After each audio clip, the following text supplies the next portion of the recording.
Welcome to Capital Compass, your one-stop guide to navigating the complexities of capital market. I'm your host Anisha Jain, and this podcast is powered by Adfactors PR and presented by Mint. My guest on the show is someone who's seen the ups and downs of markets for many decades and has been the go-to person when you're looking at anything in the primary markets. I'm talking about Ms. Lekha Nair. She's the head and MD at Axis Capital, and she looks after corporate finance. Hi, Lekha. Thanks so much for joining us. Pleasure. Good evening. Over the last couple of years, it's been all about IPOs. That's what's been making headlines when you look at the capital markets. Is it giving you a bit of uncomfortable feeling as to where we are heading, or this is natural as far as the capital cycle is concerned?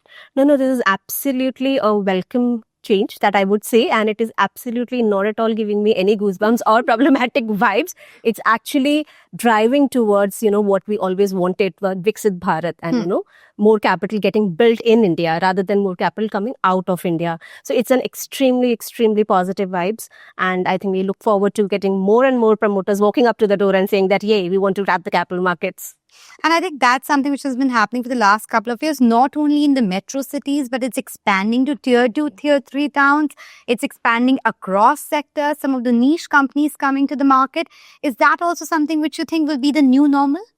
Absolutely. So now, the IPOs that I'm handling, I take a lot of time to understand the business, understand the moat of the business, how the revenue is getting built up. So it's a welcome change, because gone are the days where you had a manufacturing setup and you needed money for the manufacturing of the products and services. Right now, we are seeing a lot of innovative structures and more so disruptors, I would say. You would have seen the IPOs of Zomato, Urban Company, BlackBuck, which is like a logistic platform. We could have never thought about it a few years back. True. So more and more companies which of businesses which are like innovative, need of the hour, and completely disruptive in nature are coming, and it's a welcome change, so that we also have avenues for the investors to invest in a traditional business, normal manufacturing setup, and also a high growth and probably a little higher risk companies. Yeah, that's a good thing that, it's getting diversified. But does that add pressure in terms of the explanation and the investor awareness that you need to generate, as far as the new businesses are concerned? Because otherwise there is that gap in understanding as to what the investors should look for. And then we see the situation of perhaps investors cashing out just after a couple of quarters. Is that something that you're witnessing as well?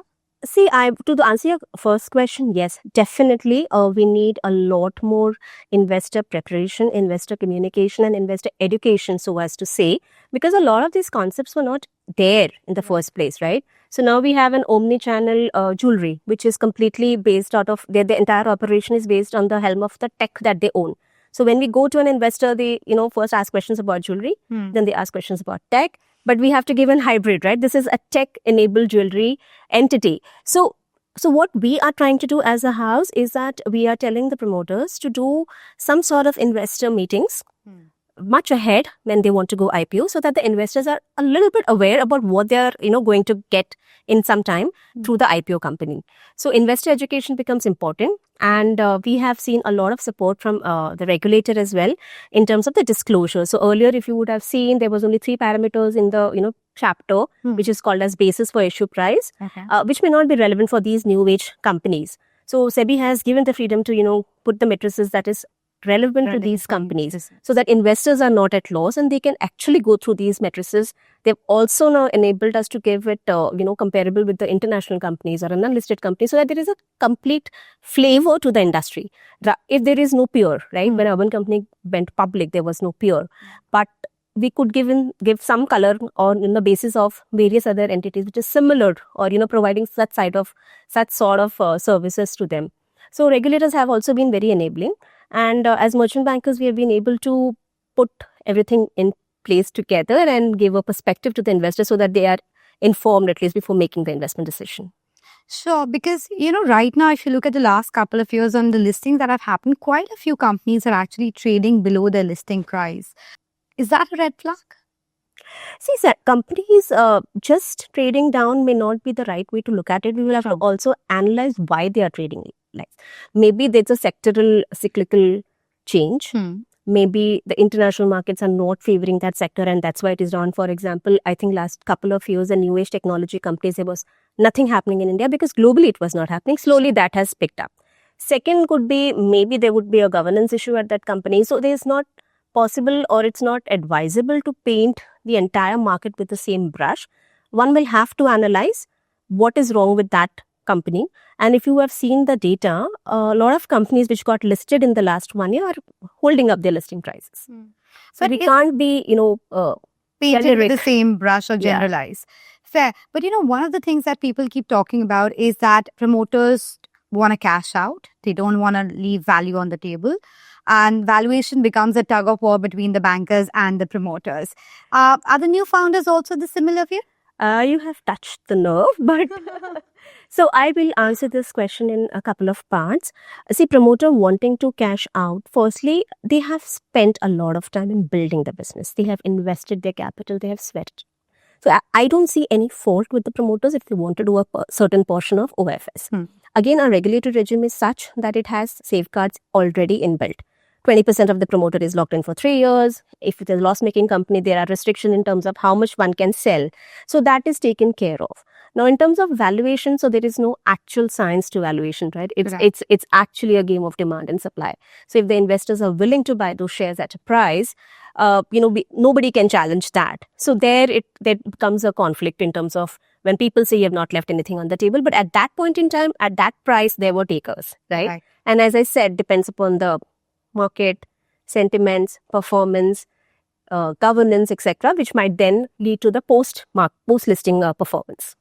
But you talked about market sentiment. While the supply remains quite high in the Indian markets because of the SIPs, do you think sentiment might get impacted by what's happening around the world and also some of the recent IPOs? Or do you expect this momentum of IPO frenzy, for the lack of better word, if not enthusiasm, to continue in 2026? We are seeing a lot of demand. We are seeing a very good pipeline. So I think the demand and the supply will continue. The IPO frenzy will continue. And as I said, the recent IPOs have done very well. Sure. Some of it, obviously, everything cannot work perfect, but some of it has done extremely well and there is continual demand. You would have seen the subscription level of the last IPO, Bharat Cooking Coal, right? So 90 lakh, more than 90 lakh applications. So that says it all. Yes, it's some crazy number Yes. perhaps to talk about. But, last couple of years, it was, let's say, some manufacturing companies coming back, some niche businesses. Going forward, is there a certain segment where you expect more demand to be there? Or across the board, you see companies coming to the bosses? Actually, we are seeing across the board and more often than not, they are coming in from niche sectors. As I said, I'm not seeing any sectoral shift happening right now. A lot of tech companies are anyways again in the fray, but that is coupled with another, maybe for a fintech or a med tech or an ed tech. So tech is there, but the base industry is also changing. So we see a lot of supply. Okay, so the supply will continue, but if a company has to go public, how do they decide? What are the right factors to watch out for? Is there a minimum scale that you would advise the founders to reach before they start planning for an IPO? And what are the other kind of laundry list of, items that they should have in place? Sure. See, planning for an IPO in India is a very, very meticulous exercise. You have to take into account the SEBI observations, SEBI rules and regulations coupled with stock exchanges. And if you're marketing in the international jurisdiction, you'll have to also take into account some bit of that. So having decided to go for an IPO, they will have to first think whether they have taken the right decision, whether they have planned for the IPO. So basics I would think is that the company should have some bit of operational efficiency built out so that there is some investors can look at what they have achieved so far. So some kind of financial stability. I wouldn't say profitability because profitability may not come in that few years of existence, but at least a path to profitability. Some free cash flow, some EBITDA positivity that can be shown. Even the regulations do not prescribe only a profitable company can do IPO. So that also provides, under that regulations, a loss-making company subject to certain checks can also do IPO. So financial stability, integrated operations, governance, that is, I think, the, centerpiece of everything. You should have a strong board, a very, very strong team because IPO takes a lot of effort from all the teams. You cannot have cannot be doing an IPO in India unless you have a very strong team and support of the board. And finally, there should be a strong business model and future viability. So the business model should be robust, it should be scalable and defensible. defensible, robust, and scalable. So those are the key factors. And governance, of course, remains the most important pillar. We've seen that time and again. In fact, that gets me to the next question. In your experience in recent times, what has not worked out, or what has been, some of those few key learnings from the recent IPOs, either in terms of red flags of the founders or the business, anything that you'd want to discuss? See, honestly, at Axis, we have a very strong sponsorship process. So red flags on the promoter, on the business, etc., we rarely come across. But there has been cases where the financials wouldn't add up. There would be some old auditors who were doing the audit, who were part of the family or, part of the larger ecosystem of the company itself. Although the financials have not been proven to be wrong, but it just doesn't give that confidence, right? So, what do I say? Conflict-free appointment, no related party transactions, lower related party transactions, arm's length distance between the transactions. These are some of the, must-dos that a company going public should have. And from an investor side of things, are you seeing any sort of fatigue or any other, are they doing deeper dives into the new businesses now? How are they looking at some of these fresh IPOs? So absolutely, investor awareness has increased. So earlier, you wouldn't have seen these kind of participations, these kind of investor demat accounts getting opened.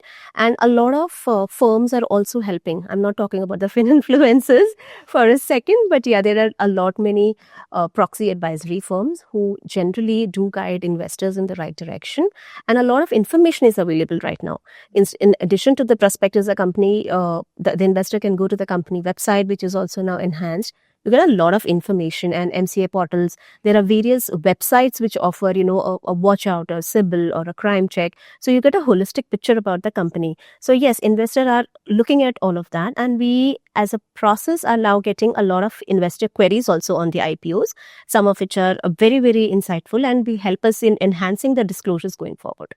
That's interesting to hear because, with the awareness going up, people taking a lot of interest and making a lot more intelligent investment decisions. Yeah, but that, given that, it also comes with its own share of problems. Mm-hmm. We get frivolous complaints.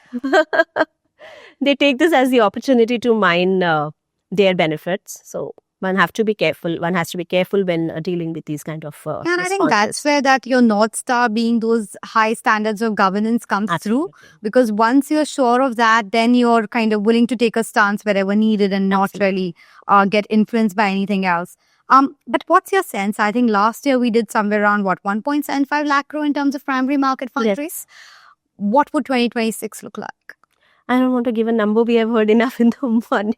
But it is going to surpass the last year's number for sure. Okay. Till December, we have already crossed in terms of value. And in terms of number of IPOs, by March, we will be crossing the last fiscal numbers. That's interesting. But what about the entire secondary market in terms of, let's say, deal making and the IB side of things? Because private equity money has kind of slowed down, or maybe they're just looking at exits, or maybe we're not hearing enough about it. No, I think it's on the go, right? We have just announced a lot of private equity acquiring businesses. For earlier they were taking a minority stake, but now if you see the newspapers, they are taking a full control of the company. They're running the company for some time and then taking an exit. So I would say the private equity stake in the companies is increasing. They are putting in a lot of money as compared to earlier period. Okay, so that point is taken, but in the various companies that you have taken public, what has been the big value differentiator? So every company has its own unique value differentiator. To put it generically, some company may be very good at a product. Some company might have a patented technology. Some company would be offering a service which no other is doing, right? So it's very difficult to pinpoint a particular company. But if you see right now, there are various companies which have one of these aspects.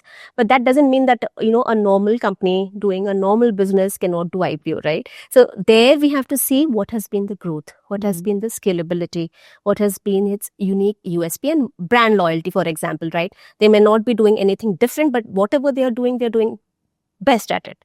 So they have a huge brand following.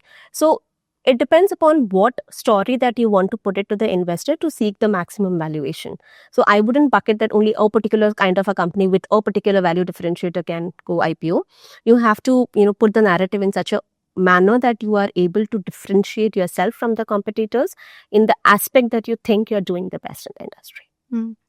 And in your assessment in the last few years, do you think the need of communication has gone up, not only in terms of niche businesses, but in the sense of putting out the equity story in the best way? Because a lot of these tier 2, tier 3 city founders and businesses are coming to the public. And sometimes, or at least in my assessment, they're not best at perhaps admitting to their strengths because they come from very humble backgrounds.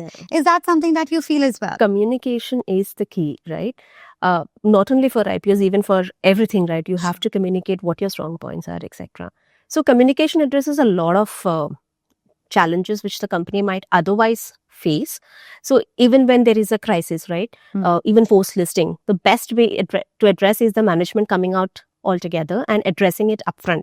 So that is crisis management. Correct. Then to make the story better understood in the way the company wants to, project, the DRHP offers a way to do that. And secondly, again, doing a lot of mass communication in terms of roadshows and broker meet and corporate advertisements. That is another aspect. I would not restrict the communication only from an investor stakeholder point of view, but even to the employees. Because when your company is going public, it's important to take the entire stakeholder, at confidence. So they have to keep communicating the company vision, what the company is doing, etc., subject albeit the regulatory restriction. Of course. But take them into confidence and keep the communication channel on. That is what I would suggest. Yeah, because I think at the end of the day, it is about creating that credibility and reputation and living up to it. Because, as they say, IPO is the first part of that journey. It is not just end of the journey. Absolutely, you said it, yeah. So you have to stay in the market. You have to deal with the same set of people, perhaps come back to the markets to raise further funds. Correct. So I think all of that is really important. But in terms of the recent founders perhaps that you have met, is there any quality that really stands out to you? Because a lot of the valuation these days gets stacked basis the management and the leaders. Is that something that you're seeing as well? What I'm seeing nowadays is that the founders are very, very well aware. They have gone through a lot of series of funding. So they have done that negotiation. They have gone through that value accretion cycle. So they exactly know at what point the company is right now and what valuation it can demand. Unlike, previous, I would say, legacy-based companies which had no investor, etc., they would obviously know, but they have not done that exercise of meeting the investors, understanding their perspective, negotiating, the value of the actual value of the company. So I would say the founders nowadays are much more aware and cognizant about the, valuation that their company demands, and it helps a lot in setting the right benchmark in the pricing. And are the founders also picky and choosy about the kind of investors they want to kind of deal with in terms of, let's say, the anchor book or any bulk of the investors? They have their view, but more often than not, they are advised by the merchant bankers and they tend to listen to them. Okay, that's good to hear. So overall, you're saying 2026 is going to be another bumper year, no red flags. Not at all. I'm not getting worried about the kind of, flow that we are seeing of paper in the market. No, I would say that, only good quality companies will see a good post-market listing support. So, yeah, I would see a lot of companies now coming into the market in 2026. And as long as there are bankers like yourself who are there to guide the companies and make sure they're already ready when they hit the, the last three, that they're ready to kind of behave in a manner as a public listed entity should, I think there are chances that there'll be more success than failures on this one. But thanks, Lekha, for joining us today. Really appreciate your time. Pleasure. Thank you so much for inviting. Okay, so that's all that we have on this edition of Capital Compass. If you have any feedback, please feel free to write into us at business@factorspr.com. You can watch the other, insightful episodes that we have on this series on our YouTube channel, as well as listen in to the audio podcast, which is available on Spotify, Apple, and any other medium of audio podcast. This is me, Anisha Jain, signing off.